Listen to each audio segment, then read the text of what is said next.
I'm gonna be telling you about the time I earned my driver's license. Maybe some of you who haven't got your license yet can learn something from my experience. When I was in my first year at university, I knew I needed a car to meet my needs. So during my senior year of high school, I got a job and used majority of the money to pay for driving lessons. During those lessons, I felt like a professional race car driver. Once I felt ready enough to take the test, I set up an appointment and borrowed my friend's car. Skip forward and it's time to take the test. I got to the location and felt arrogant, but at the same time humble. How?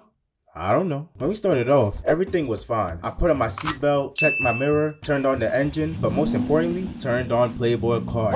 You know, the usual. We were in an empty parking lot and I was maneuvering through the cones perfectly, not even grazing a single one. I knew that driver license was mine, but then I got bored. Let me give you some context. Back in my younger days, I used to play this game called Lego City Undercover, and in the game, if you crash through objects, you gain money. So I thought that if I crashed through objects in real life, I would gain money. I stepped on the gas and drove mad fast. I ended up driving through 10 traffic poles, 3 fire hydrants, and even a full set of picnic. He smacked my hand with a ruler and took control of the wheel. We eventually ended up parking next to the sidewalk. The instructor was so amazed that he ended up yelling at me. I asked him when the people were going to send me my driver's license, and he immediately got out and slammed the door. I assumed that he was just speechless after the insane performance he just experienced. So I just decided to just continue to drive. However, after a while, I got bored and I didn't have much to do that day, so I made the decision to spin back and ask him how many girls he pulled after getting the car. Later that day around 9 p.m, when I arrived at the same location, he was there next to a black van. Since I'm mad nosy, I was listening to the conversation. I saw that the instructor was giving money to the guy in the van, but very hesitantly. I heard that the guy in the van said he was gonna put him in jail if he didn't give him the money. After the van left, I walked up to the instructor and asked him what happened. He told me that back in the day, when he used to work in a Blockbuster, early on when he worked there, he found a way to steal DVDs without getting caught. So when he stole for the first time, it became an uncontrollable habit and he started stealing more and more. Over the 3 years he worked over there, he said he stole over 957 DVDs. Although he would sell DVDs on the side for lower prices, he really did it just for the thrill. However, Blockbuster stores were closing down soon and he desperately wanted to reach 1,000. Then before his final shift, he rented a black van and parked it near the back exit. When his shift was finished and everybody was gone, he did a final grand heist and stole over